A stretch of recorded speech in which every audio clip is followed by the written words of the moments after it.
다들 그러시겠지만 좀 감회가 새롭습니다. 2007년에 이 사회복지사업법 개정이 얼마나 힘든지를 한번 뼈저리게 느꼈었는데 이게 영화 도가니를 계기로 해서 갑자기 법 개정을 할 수 있는 기회가 열렸다는 것이 한편으로는 되게 반갑기도 하고요. 그리고 매번 이제 치사비리 문제가 터질 때마다 그랬지만 그때는 사람들이 주목을 받다가 그 사건이 좀 잠잠해지면 다시 엄청 복귀가 되고 그랬던 경험들도 있어서 이번에는 이 열기가 사그러지고 나면 또다시 그 사람들의 관심이 식어버리고 또 잊혀지게 될까봐 사실 그거에 대한 걱정도 좀 많이 듭니다. 그래서 이번 기회에 지금 이렇게 그 사람들의 관심을 그걸 몰아서 그걸 여세로 몰아서 이번에 이러한 법들이 법 개정까지 이어질 수 있도록 그렇게 좀 잘 해봤으면 좋겠다는 생각이 많이 들고요.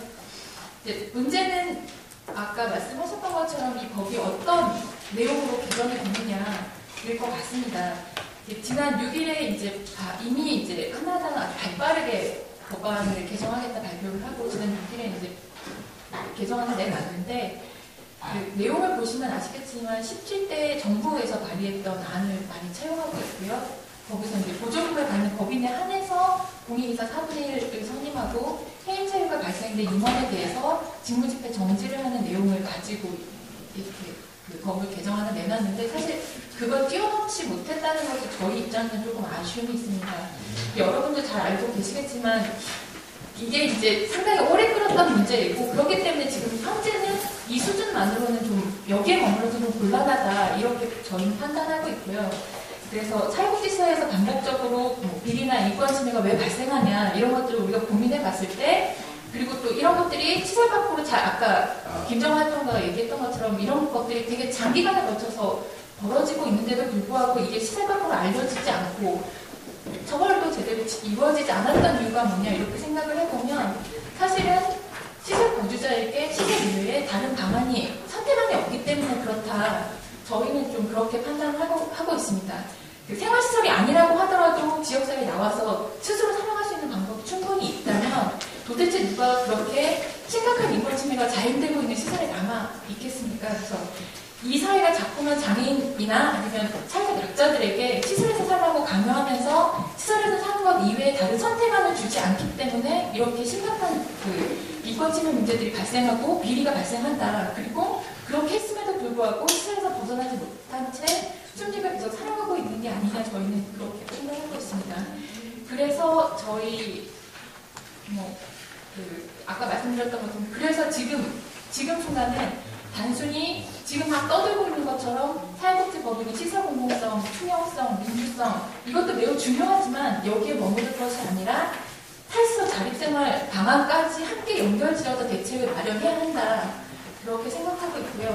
그리고 또 하나, 지금은 이제 인권 침해를 당해도 사실 호소할 수 있는 공식적인 채널이 국가인권위원회 밖에 없는데요. 이거 제외하면 사실상 다른 방안들이 별로 없고, 인권 침해를 당했다고 용기 내서 문제를 제기한다고 하더라도 이후에 그런 문제를 호소한 사람에게 벌어질 일들에 대해서는 아무런 대책도 없는 것이 역시 저는 문제라고 생각하고 있습니다.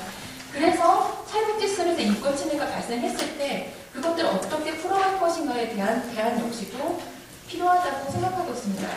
그래서 저희 의원실 안은 보시면 아시겠지만 그 법인의 공공성이나 투명성을 강화하는 것을 넘어서 탈시설이라는 이 시대적인 그 흐름을 법안에 반영하려고 노력했고요. 실질적으로 인권 침해를 예방하고 피해시 구제할 수 있는 법적 근거나 장치들을 이 법안 안에 심어놓는 것에 집중을 많이 했습니다. 사실상 이제 저희가 이 법을 마련하는 내내 국가의 대책위와 되게 긴밀히 계속 연락을 했고 그리고 또 그런 과정에서 되게 교육을 열심히 잘 받아서요. 사실상 내용을 보시면 아시겠지만 거의 전폭적으로 도가니 대책위 안을 저희가 수용하고 있다는 걸 아실 수 있고요.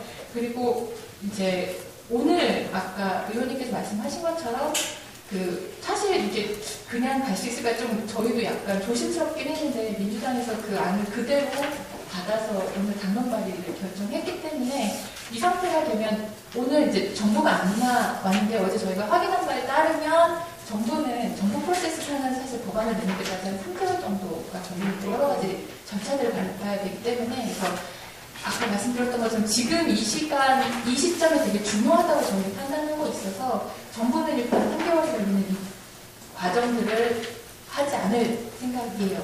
일단 이미 여러 의원실도 안에 나오고 있고 정부는 자기네들 의견을 가지고 오겠다고 얘기해서 실제 발의되지는 않을 것 같고요. 실제로 그러면 지금 현재 한나라당이나 민주당이나 민주노동당이나 이렇게 발의가 되면 이 안들이 11월 중에 보건복지위에서 법안 소위나 이런 것들을 거쳐가면서 좀 돈으로 논의가 되지 않을까. 그 안에서 지금 저희가 담고 있는 안들이 그대로 통과될 수 있게끔 한번 최선을 다해서 노력할 생각입니다. 근데 사실 오늘 조금 아쉬운 게 저희랑 의견의 차이가 그러니까 사실 민주노동당 안도 보시면 아시고 국가의 대책의 안도 보시면 아시겠지만 안들이 거의 방향성이나 이런 것들은 거의 비슷하게 가지고 가고 있어요. 그래서 사실 조금의 방향성의 차이가 있는 진수희 의원실이나 아니면 어쨌든 법안을 내지는 않지만 법안 그러니까 논의하는 과정에서 정부는 들어와 있겠다는 입장을 표명하긴 했거든요. 그래서 그렇게 들어와 있을 정부가 제대로 된 대책들은 좀 더 세밀한 것들을 갖고 왔으면 하는 바람이 있었기 때문에 오늘 좀 이 자리에 같이 왔으면 했던 바람은 있었는데 좀 그렇지 않으신 건 좀 아쉽기는 하고요. 저희 안을 좀 구체적으로 말씀드리면 아까 제태적인 방향성을 명영국 변호사님께서 잘 말씀을 해주셨습니다. 제가 발표할 것들을 남겨두시느라 구체적인 안을 다 얘기해 주시지는 않았는데요. 일단 저희는 총칙에서 보시면 사회복지사업법의 기본 이념들을 조금 명시를 해서 실제로 이용자에 대한 차별이 발생하지 않도록 하고 시설이 아니라 재가복지 우선으로 해서 탈시설을 지향할 수 있도록 하는 안이라던가 그다음에 사회복지법인과 시설에 대해서 국가 및 지방자치단체가 선량한 관리자로서의 의무를 다할 수 있게끔 일단 총칙에서 그것들을 명시하고 있고요. 법인의 이사 구성은 아까 말씀하셨지만 5인에서 7인 이상으로 확대하고 여기에 3분의 1 이상이라고 법안에 명시해서 그래서 일단 최소한 2명은 넘어야 되지 않겠냐. 여러분들 싸워보셔서 아시겠지만 혼자 싸우는 거는 되게 쉽지 않습니다. 그래서 2명 이상이 좀 될 수 있게끔 하는 안을 가지고 있고 사실 진수희 의원실 안은 지원을 받는 것에 대해 받는 기관에 대해서만 법인에 대해서만 공익이사를 파견할 수 있도록 하고 있는데요. 저희 안은 그것과 상관없이 모든 법인에 있어서 그렇게 공익이사를 3분의 1을 선임하도록 하고 있습니다. 그 다음에 법인의 관리감독 역시도 강화하게 해서요. 허가받은 법인은 등록 날로부터 3개월 이내에 재산 출연을 의무화해서 만약에 이 의무가 불이행되면 설립 허가를 취소하도록 해서 법인 이름만 내놓고 모금이나 이런 것들을 해서 이것들을 살려하는 것들을 좀 방지할 수 있게끔 해놨고요.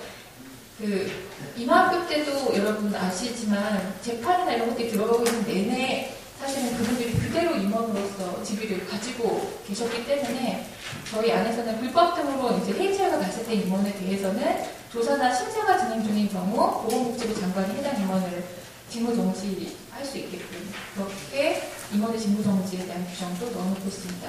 그 다음에 투명성을 위해서 이사회 회의록을 공개할 수 있게끔 했고 회계나 이런 것들까지 같이 여기에 공개할 수 있게끔 해놓았고요. 그 다음에 법안의 설립 허가 취소 사유를 좀 더 강화해서 공인을 해치는 행위를 했던 거 이게 사실은 원래 있었는데 2007년인가요? 빠졌거든요. 삭제됐는데 이걸 다시 이제 부활시키고 거기에 더해서 법인 운영 시 시설에서 중대한 인권 침해가 발생했을 때 역시도 설립 허가를 취소할 수 있도록 취소 사유에 포함시켰습니다. 그리고 시설 운영위원회 역시 그 기능을 보다 강화해야 되겠다고 생각해요. 이게 원래는 이제 명의가 시행 규칙에 이제 내용들이 담겨져 있는데 이거를 법규로 법령으로 이제 더 가져와서 구체적으로 명시하고 있고요. 위원회 수를 8명에서 10명을 확대하고 여기에 시설 종사자 대표나 이렇게도 다 같이 들어올 수 있게끔 그렇게 했고 시설 운영위원회 보고하는 내용들을 명확하게 규정을 해서 하도록 하겠습니다. 여기에 이제 변호사님이 말씀하신 것처럼 사회복지 서비스 신청권 역시도 강화할 수 있게끔 내용들을 넣어놨고요. 그 다음에 권리용어기관 및 긴급전화 설치 근거나 아니면 장애인 인권센터 설치 운영에 관한 근거들을 여기에 마련해 두었습니다. 사실 이제 요것만이 아니고 오늘은 이제 사회복지 사업법에 관한 이야기가 오늘 진행되는 거여서 더 자세한 내용은 말씀드리지 않겠지만 이거 이외에도 아까 말씀하셨던 그 사회복지 시설에서 계속 발생하고 있는 뭐 성폭력이라던가 아니면 아동 성폭력이라던가 이런 문제들이 계속 발생하고 있어서요. 여기에 대한 것들도 이번에 이미 발의된 법안들이 좀 있어서요. 투명인문시설 일이라던가 아니면 신학기 문연실에서 발의된 법안들을 같이 묶어서 저희가 시설에서 발생되는 건칭한 비리에 대해서 좀 적극적으로 대응하도록 할 예정입니다.